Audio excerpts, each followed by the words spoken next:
Students, നമ്മളിന്ന് പഠിക്കാൻ പോകുന്നത് 10th സ്റ്റാൻഡേർഡ് മാത്തമാറ്റിക്സിന്റെ ഫസ്റ്റ് ചാപ്റ്റർ ആയ അരിത്തമാറ്റിക് സീക്വൻസ് എന്ന ചാപ്റ്ററിലെ പേജ് നമ്പർ 21 തേർഡ് ക്വസ്റ്റ്യൻ ആണ്. വായിച്ചേ. Okay, the fourth term of the arithmetic sequence is 61 and the seventh term is 31. Okay What is its 10th term? Okay അപ്പൊ നമുക്ക് തന്നിരിക്കുന്നതൊക്കെ ഒന്ന് എടുത്ത് എഴുതാം. അപ്പൊ ക്വസ്റ്റ്യൻ നമ്പർ 3 ആണ്. എന്തൊക്കെ തന്നിട്ടുണ്ട്? A4 fourth term തന്നിട്ടുണ്ട്. A4 is equal to 61. പിന്നെ A7 is equal to 31. Okay, നമുക്ക് ഇനി കണ്ടുപിടിക്കേണ്ട ഏതാ? A10 കണ്ടുപിടിക്കണം, എയും കണ്ടുപിടിക്കണം. ഓക്കെ, A10 നമുക്ക് അറിഞ്ഞൂടാ. പിന്നെ എയും A. ഓക്കെ, A ഫസ്റ്റ് അറിയത്തില്ല. അപ്പൊ നമ്മൾ ആദ്യം തന്നെ കോമൺ ഡിഫറൻസ് കണ്ടുപിടിക്കണം. ഓക്കെ, അപ്പൊ നമുക്ക് ഇവിടെ എന്താ അടുത്തടുത്ത നമ്പർ അല്ല തന്നേക്കുന്ന, 4 കഴിഞ്ഞ് പിന്നെ 7 ആണ് തന്നേക്കുന്നത്. അപ്പൊ നമുക്ക് ജസ്റ്റ് കോമൺ ഡിഫറൻസ് നോക്കാം. കോമൺ ഡിഫറൻസ് എന്ന് പറയുമ്പോൾ term difference divided by position difference. Okay, അപ്പോൾ നമുക്ക് 31 minus 61 by 7 minus 4. Okay, answer ഒക്കെ പറ. ഓക്കെ അപ്പോൾ 31 minus 61 minus 30 minus 30.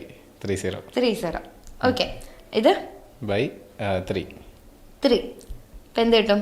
10 minus 10. Okay, ഇനി നമ്മൾ ഫസ്റ്റ് ടേം കണ്ടുപിടിക്കണം അല്ലേ? അപ്പൊ ഫസ്റ്റ് ടേം കണ്ടുപിടിക്കാനായിട്ട് നമുക്ക് ഈ ഒരു ഇക്വേഷൻ എടുക്കാം. ഇത് ഒരെണ്ണം എടുക്കാം.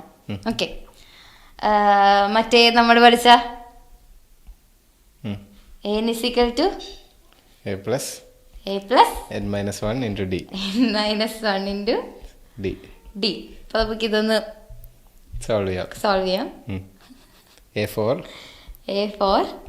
is equal to Okay. a ആണ് കണ്ടുപിടിക്കേണ്ടത് അല്ലേ? a കണ്ടുപിടിക്കണം. Plus 3d. A4 61 അറിയാം.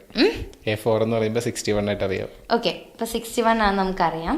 പിന്നെ a അവിടെ കിടക്കട്ടെ. Plus 3 into -10. 3 into -10. അപ്പൊ നമുക്ക് എഴുതാം 61 is equal to a plus -30. എന്നിട്ട് -30 അപ്പുറത്തേക്ക് കൊണ്ടുപോകണം. ഓക്കെ, അപ്പൊ നമ്മൾ ഈ -30 ഇങ്ങോട്ട് വരും. അപ്പൊ എന്താവും? +30. ഓക്കെ, അപ്പൊ a is equal to 61 plus 30 എന്താ? 91. ഓക്കെ, അപ്പം a നമുക്ക് കിട്ടിയോ? കിട്ടി. എയും കിട്ടി, ഡിയും കിട്ടി. എയും കിട്ടി, ഡിയും കിട്ടി. അപ്പോൾ A1 കിട്ടി അല്ലേ? നമ്മുടെ എത്രാമത്തെ ക്വസ്റ്റ്യൻ ആയിരുന്നു? ലാസ്റ്റ് ക്വസ്റ്റ്യൻ കിട്ടി, പക്ഷേ A10 കിട്ടിയിട്ടില്ല. ഓക്കെ, അപ്പൊ നമുക്ക് A10 കണ്ടുപിടിക്കണം. A10 കണ്ടുപിടിക്കാൻ എന്ത് ചെയ്യണം? ഈ ഫോർമുല അപ്ലൈ ചെയ്യണം. അപ്പൊ പറഞ്ഞേ. A10 is equal to a plus 9d. Okay, എന്നിട്ട് a എന്ന് പറയുമ്പോൾ 91. So okay, sorry, A10 is equal to 91 plus 9 into -10. Okay,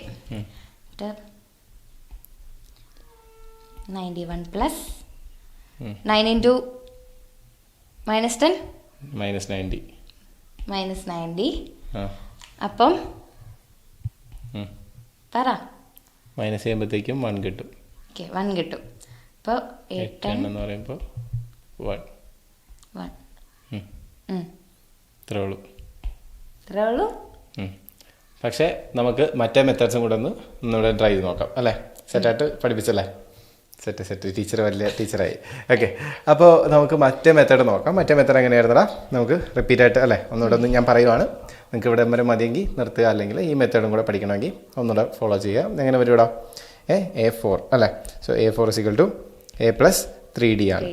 നമുക്കറിയാം എത്രയാ A4 എന്ന് പറയുമ്പോൾ 61 ആയിട്ട് നമ്മൾ എഴുതിയായിരുന്നു.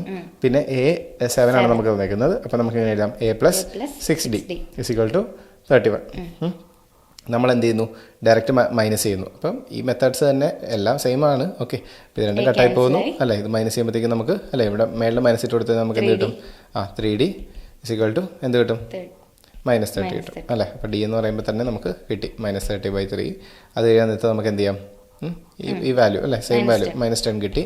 അപ്പോൾ ഈ വാല്യൂ നേരെ ഇട്ട് കൊടുത്തു കഴിഞ്ഞാൽ നേരത്തെ ചെയ്ത പോലെ ചെയ്ത് കഴിഞ്ഞാൽ ആൻസർ കിട്ടും. അപ്പം ടീച്ചറൊക്കെ നന്നായിട്ട് പഠിപ്പിച്ചെന്ന് തോന്നുന്നു. So thank you. Okay bye.